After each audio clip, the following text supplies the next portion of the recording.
Halo, perkenalkan nama saya Muhammad Yogi Nugraha dengan NPM 24262011 Teknik Industri mata kuliah Kewirausahaan. Di sini saya akan menjelaskan materi pertemuan 8 hingga 14. Pertama, saya akan menjelaskan strategi branding, identitas visual, digital marketing, dan teknik copywriting.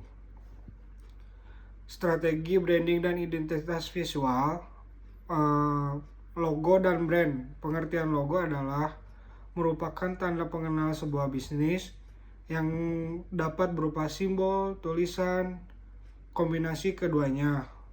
Logo berfungsi sebagai wajah bisnis agar mudah dikenali oleh konsumen serta membedakan produk dari pesaing. Sedangkan brand atau merek memiliki cakupan yang lebih luas dibanding logo. Brand adalah keseluruhan persepsi, pengalaman, emosi, dan reputasi yang terbentuk pikiran konsumen ketika berinteraksi dengan suatu bisnis. Biasanya, brand mencerminkan nilai, karakter, kualitas produk, dan pengalaman konsumen. Kemudian, ada desain grafis dalam bisnis. Desain grafis merupakan proses komunikasi menggunakan elemen visual seperti tipografi, gambar, ilustrasi, dan tata letak. Fungsi desain grafis adalah untuk menarik perhatian calon pelanggan, membentuk identitas merek, meningkatkan kepercayaan konsumen. Elemen penting dalam desain itu tipografi, yaitu font harus mudah dibaca dan sesuai dengan karakter brand. Kemudian ada warna. Warna memiliki pengaruh psikologis terhadap konsumen. Pemilihan warna harus sesuai dengan karakter produk. Kemudian layout. Tata letak harus rapi, memiliki keseimbangan dan memberikan ruang agar desain tidak terlihat penuh. Kemudian ada gambar dan ilustrasi. Gunakan gambar berkualitas tinggi agar produk terlihat menarik. Kemudian psikologi warna dalam branding. Ada beberapa makna warna, yaitu merah. Merah melambangkan energi, keberanian, semangat, dan menarik perhatian. Untuk orange menggambarkan kreativitas, sederhana, dan profesional. Untuk putih memberikan kesan bersih, sederhana, dan profesional. Untuk hitam menggambarkan elegan, kuat, premium, dan berkelas.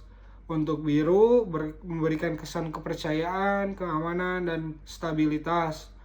Kemudian ada pink menggambarkan kelembutan, keceriaan, dan sifat feminim. Untuk hijau berhubung dengan alam, kesehatan, dan pertumbuhan. Untuk kuning memberikan kesan optimis, ceria, dan positif. Dan coklat memberikan kesan nyaman, natural, dan tradisional. Kemudian saya akan menjelaskan tentang konten marketing. Apa itu konten marketing? Merupakan strategi pemasaran melalui pembuatan dan penyebaran konten yang menarik untuk membangun hubungan dengan pelanggan. Jenis konten bisnis bisa itu foto produk, proses produksi, tutorial penggunaan produk, tips and trick, konten edukasi, giveaway, dan cerita inspirasi. Tujuan konten marketing adalah mendatangkan pengunjung, menambah followers, membangun kepercayaan, dan meningkatkan penjualan. Kemudian ada media Canva sebagai media desain. Canva merupakan aplikasi desain online yang membantu pengguna membuat berbagai konten visual dengan mudah. Ada beberapa kelebihan Canva, yaitu mudah digunakan, banyak template, banyak elemen desain, bisa digunakan website dan aplikasi, mendukung kolaborasi. Canva juga dapat membuat logo, poster, brosur, presentasi, video, konten Instagram, CV, dan banner. Kemudian saya akan menjelaskan copywriting. Apa itu copywriting? Adalah teknik menulis teks pemasaran yang bertujuan untuk menarik perhatian dan mendorong konsumen melakukan tindakan tertentu seperti membeli produk. Medium yang menggunakan copywriting adalah website, blog, media sosial, email marketing, iklan digital, dan deskripsi video. Untuk struktur copywriting ada AIDA, yaitu metode yang sering digunakan dalam copywriting. Apa sih AIDA? AIDA itu adalah intention, adalah tahap menarik perhatian audiens melalui judul dan kalimat pembuka. I-nya interest, membuat audiens tertarik dengan produk yang ditawarkan. Untuk D-nya desire, membangun keinginan konsumen dengan menunjukkan manfaat produk. Dan A-nya action, mengajak konsumen melakukan tindakan seperti membeli dan mengunjungi. Teknik-teknik membuat copywriting yaitu ada tipsnya, memahami target audiens, mengenal produk yang ditawarkan, membuat headline yang menarik, menggunakan bahasa yang mudah dipahami, menampilkan manfaat produk, dan memberikan ajakan tindakan. Untuk membuat copywriting ada rumus 4C, yaitu clear, concise, compelling, dan credible, yaitu jelas, ringkas, menarik, dan terpercaya. Elemen-elemen copywriting yaitu ada headline, penawaran, alasan, bonus, testimoni, dan call to action. Kemudian ada digital marketing melalui media sosial. Media sosial menjadi sarana penting pemasaran bisnis.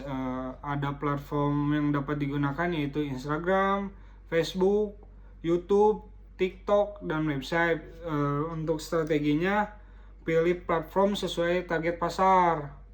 Terus kemudian membuat konten secara konsisten dengan menggunakan visual yang menarik. Ada Instagram untuk bisnis. Manfaat Instagram itu menjangkau calon pelanggan, menjadi katalog produk, media promosi, dan mengarahkan pelanggan ke toko online. Untuk tips Instagram yaitu gunakan akun bisnis, gunakan username yang mudah diingat, membuat konten menarik, gunakan caption yang baik, gunakan hashtag yang sesuai produk. Kemudian saya akan menjelaskan aspek hukum, legalitas UMKM, HKI, dan etika digital. Apa sih legalitas UMKM dan sistem OSS RBA? Legalitas usaha merupakan aspek penting agar bisnis memiliki perlindungan hukum dan dapat berkembang secara resmi. NIB, apa sih NIB? Itu nomor induk berusaha. Itu adalah identitas resmi pelaku usaha yang diterbitkan melalui sistem OSS. Berfungsi sebagai bukti legalitas bisnis dan membantu usaha mendapatkan akses biaya, sertifikasi, dan perlindungan hukum. Apa sih manfaat NIB? Yaitu legalitas usaha lebih kuat, mempermudah pengajuan kredit usaha, mendukung proses sertifikasi halal, SNI, dan izin edar. Kemudian dan terakhir mengurangi risiko masalah hukum. Kemudian saya akan menjelaskan KBLI 2020, yaitu klasifikasi baku lapangan usaha Indonesia. KBLI adalah kode standar untuk mengelompokkan jenis kegiatan usaha. Struktur KBLI yaitu 2 digit pertama bidang usaha utama, digit ketiga kelompok usaha, digit keempat subkelompok usaha, dan digit kelima jenis usaha lebih spesifik. Pemilik KBLI harus sesuai dengan aktivitas bisnis karena berhubungan dengan perizinan. Terus ada HKI, yaitu hak kekayaan intelektual. HKI adalah perlindungan terhadap hasil kreativitas dan inovasi bisnis. Jenis HKI itu ada merek, hak cipta, dan rahasia dagang. Kemudian ada sengketa merek dan perlindungan brand. Masalah yang sering terjadi yaitu kehilangan hak pengguna merek, harus mengganti nama dan melakukan rebranding, kehilangan kepercayaan konsumen, dan resiko tuntutan hukum. Solusi yang bisa dicegah yaitu mengecek ketersediaan merek, mendaftarkan merek sejak awal, melindungi identitas bisnis. Kemudian ada hukum bisnis digital dan etika digital. Dalam pemasaran digital, bisnis harus memperhatikan aturan hukum. Resiko pelanggarannya adalah pencemaran nama baik, penyebaran informasi palsu, klaim produk yang tidak terbukti. Nah, kemudian strategi yang benar adalah menggunakan informasi yang jujur, membuat promosi berdasarkan fakta, menghindari penjatuhan kompetitor. Kemudian di sini saya akan menjelaskan The art of pitching dan teknik negosiasi. Apa sih pengertian pitching?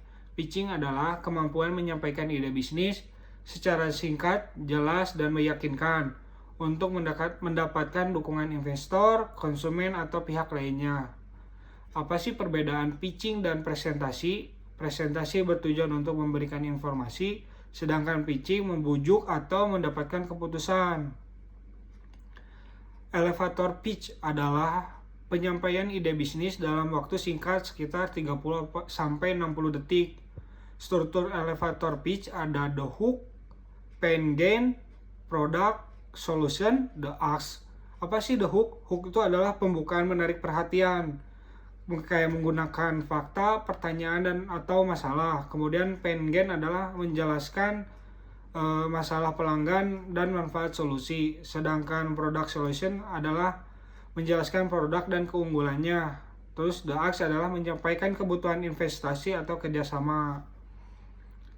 Kemudian ada pitch deck investor adalah dokumen visual untuk menjelaskan bisnis kepada investor.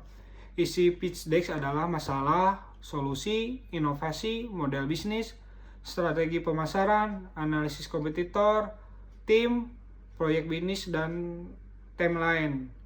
Prinsip desainnya tuh gunakan visual yang jelas, satu slide satu ide utama, dan hindari teks terlalu banyak.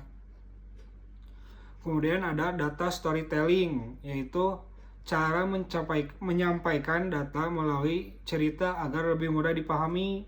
Nah, ada hal penting yang harus diperhatikan. Jangan hanya menunjukkan angka, tapi jelaskan arti dan dampak data. Gunakan grafik yang mendukung. Konsep pasar adalah ada TAM, SAM, sama SOM. TAM adalah total pasar yang tersedia, SAM adalah pasar yang dapat dilayani, dan SOM adalah pasar yang realistis diperoleh. Kemudian ada teknik delivery dan public speaking. Keberhasilan pitching dipengaruhi oleh visual, vokal, dan verbal. Visualnya harus bahasa tubuh, ekspresi, dan mudah dari penampilan. Kemudian vokal, intonasinya, kecepatan bicara, kejelasan suara. Kemudian untuk verbal adalah pemilihan kata dan struktur komunikasi. Kemudian ada teknik negosiasi. Negosiasi adalah proses mencapai kesepakatan yang menguntungkan kedua pihak. Prinsipnya adalah mendengarkan kebutuhan pihak lain, memberikan solusi, tidak bersikap defensif, membangun hubungan baik. Hal yang dinilai investor adalah apakah masalahnya nyata, keunikan produk, keberlanjutan bisnis, dan dampak finansial. Kemudian saya akan menjelaskan manajemen event dan taktik penjualan.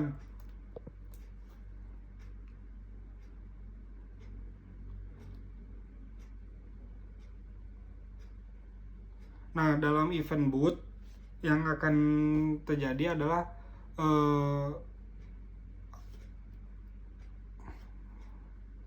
adanya tampilan visual booth, zonasi layout booth, terus kemudian sales tactic on field, yaitu taktik penjualan di lapangan.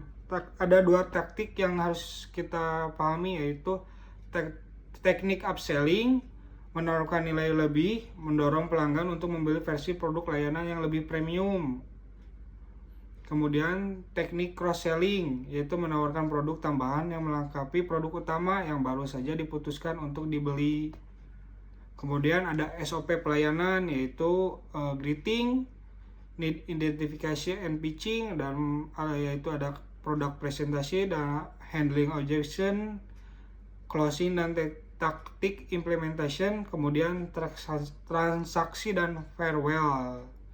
Sekian dari saya, terima kasih.